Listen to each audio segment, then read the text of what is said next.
Welcome back to JW Cult Buddy System, a series that analyzes how Jehovah's Witnesses keep other Jehovah's Witnesses in line. In our third episode, we're going to watch Abby, a perky, indoctrinated Jehovah's Witness, systematically hound Laura to come back to the organization, even though Laura is in hiding and clearly not in the mood for their BS. Let's get started. My name is Abby. These are my friends and family. This is me and Laura. Laura's my sister. But up until a few months ago, I didn't even know who she was.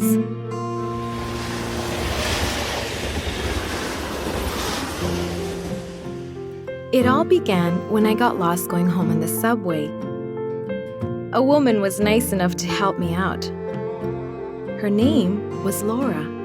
She offered me a map, and I offered her a tract. But it turned out that she was a witness, and I was surprised to find out that she lived near my apartment.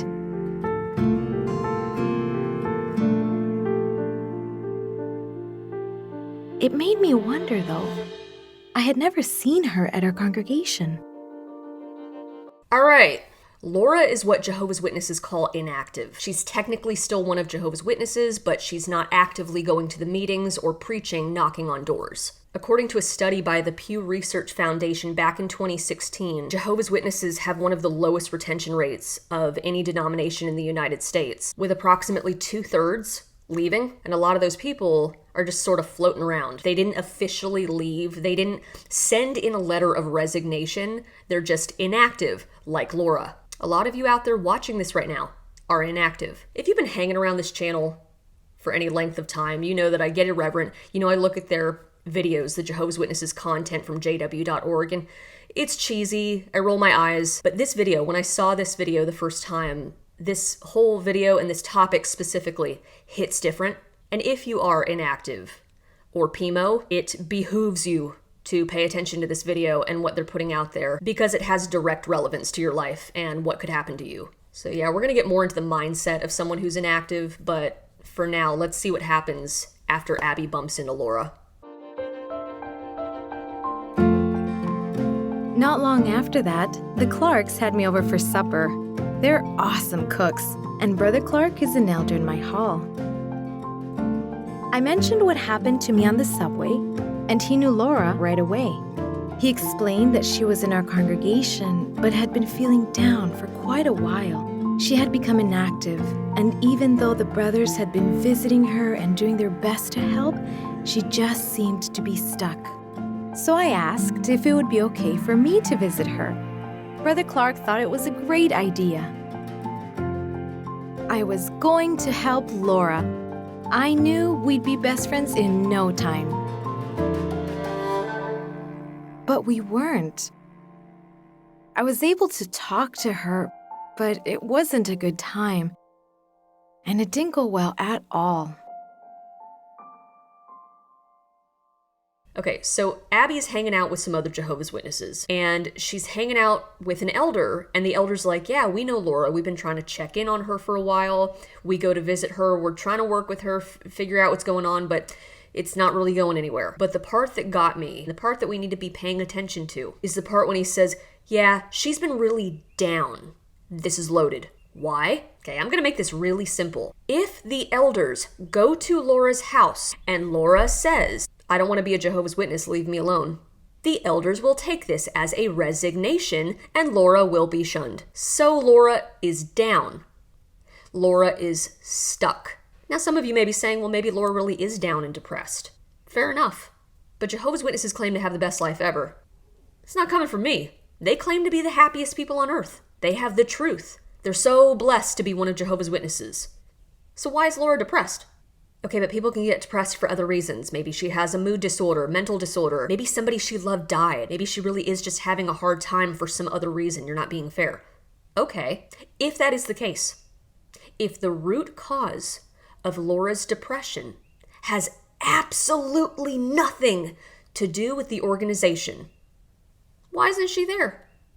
Why is Laura hiding from her people? Why is Laura not turning to the truth, to the organization for comfort? Doesn't add up. I mean, look at Laura's face. when she sees the sister from the bus stop has found her private residence. She never gave her address. She didn't say like, hey, let's hang out sometime. She tossed Abby a map, and 2 days later, Abby hunted her down. That's creepy. Right, really, think about it. This wording, oh, she's down, she's stuck, this wording is crucial for 2 reasons. 1, it implies something is wrong with Laura, not the organization. And 2, is Laura actually down and depressed? Or is this a clever excuse that Laura knows will get the elders off her back? Is she down? Or does she have doubts? Because you have to understand, Jehovah's Witness elders are told they have to go hunt these inactive people down. That's a directive from up top, from the higher authorities. They're told, go out, look for the inactive ones. You try to encourage them to come back. But no bullshit, you guys know. Anybody who's inactive or a current or former Jehovah's Witness watching this right now knows. Jehovah's Witness culture dictates that there is always the underlying intention, right?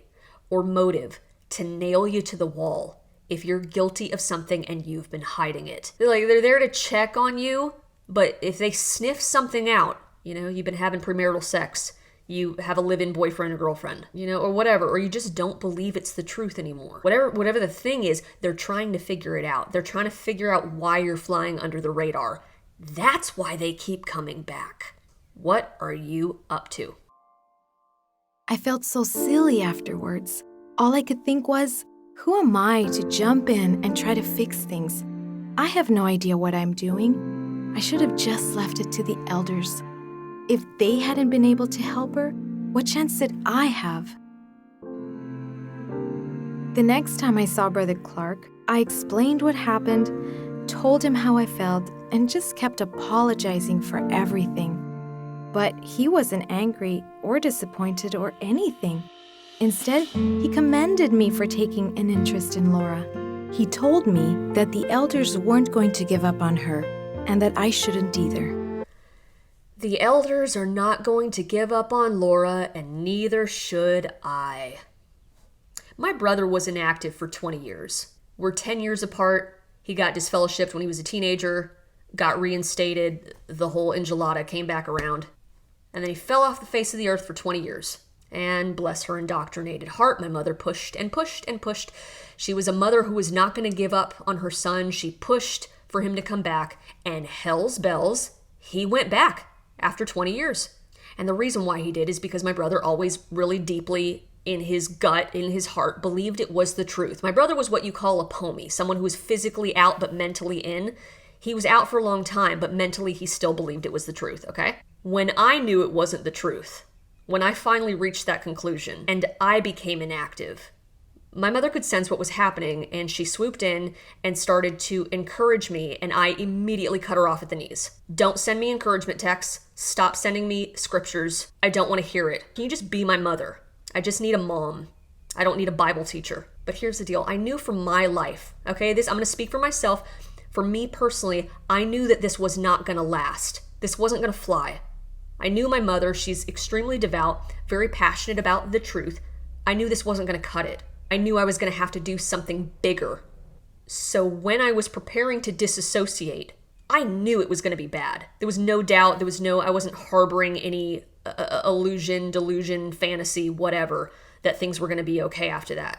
But I also knew that if I did not send this very clear message, I knew that my mother, like Abby and Brother Clark, would continue to push, and I didn't want to give my mother 20 years of false hope. I was not going to play the game.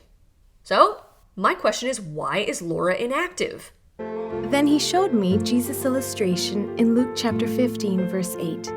Talking about those who strayed from the flock, Jesus said, "Or what woman who has 10 drachma coins, if she loses one of the drachmas, does not light a lamp and sweep her house and search carefully until she finds it?" He told me that the obligation to help a weak Christian was not beyond my abilities, but that I had to be persistent and keep searching. I realized that this wasn't just a coin or an heirloom.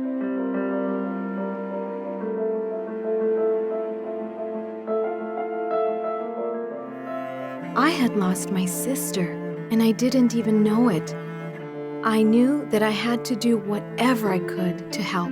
Okay, you see that? The obligation to help a weak Christian? Who says Laura's weak? Why is Laura a weak Christian? Is she weak because she doesn't read her Bible? Is she weak because she has mental problems? She's mentally feeble? No, she's weak because she doesn't go to the Kingdom Hall. She's weak because she's not living up to their expectations. It's very subtle, very manipulative message. If you leave us, right, your life's gonna fall apart. It's gonna go down the toilet. Straight out of the cult handbook.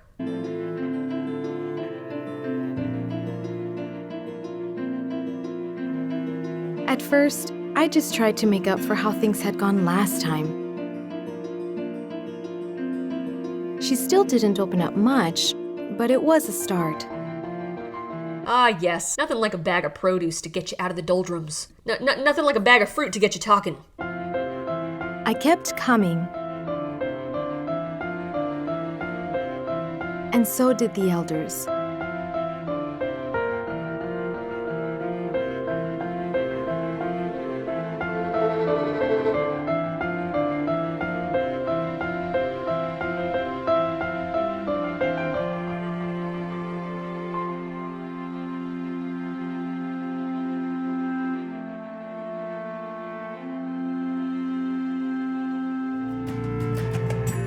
It took time, and it took effort. But we started to get to know each other better.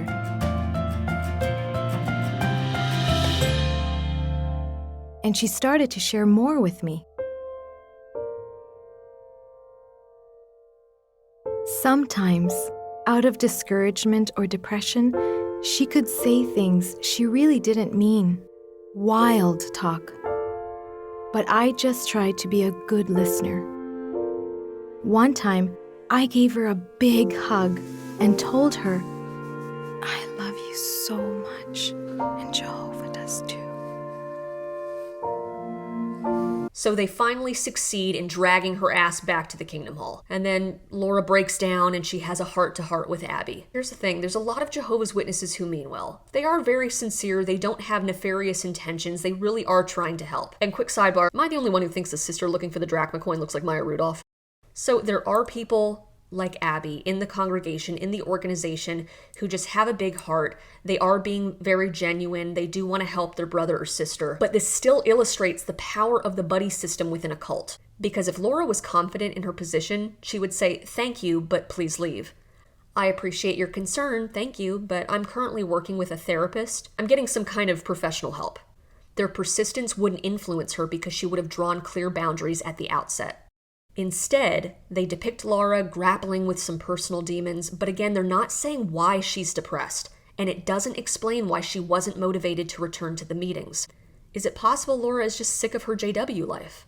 Is it possible she's one of the trillion sisters burdened with loneliness? Is it possible she's been suppressing her doubts, but knows if she leaves for good, her Jehovah's Witness family will shun her? Why is Laura losing her damn mind and talking wild talk? The intentional vagueness removes suspicion from the organization and pins it solely on Laura, so the organization can paint themselves as the solution, when for a lot of Jehovah's Witnesses, the organization is the problem. How do I know all this? It happened to me when I told my devout Jehovah's Witness parents, I'm depressed, I'm struggling, I'm unwell, I feel like I'm going crazy, and it is the organization that is making me crazy. They called me crazy.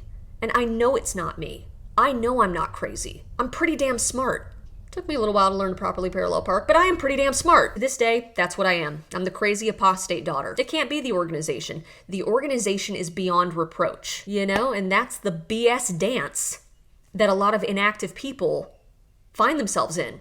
Looking at you, Pimos, I get it. I was inactive too. I faded for a while too. It's hard, especially if you're a minor or dependent or you have some sort of mitigating circumstance. It's not easy. And you know what? Whatever, Maybe it's not your path. Maybe you're just not meant to go down that route, to write the note, to never see your folks again. Maybe you're not supposed to write a letter. Maybe that's just not the path you're supposed to take. It might not be right for you. But also, what are you going to do for the rest of your life? I don't know. I don't have the answer, but are you going to do the dance and just keep biting your tongue to please mom and dad forever? Play the weak, crippled sheep that's lost, that needs saving? You know, I mean, I don't have your life. I don't know. Maybe that's not right for you. You have to do what's best for you, but it is something to think about.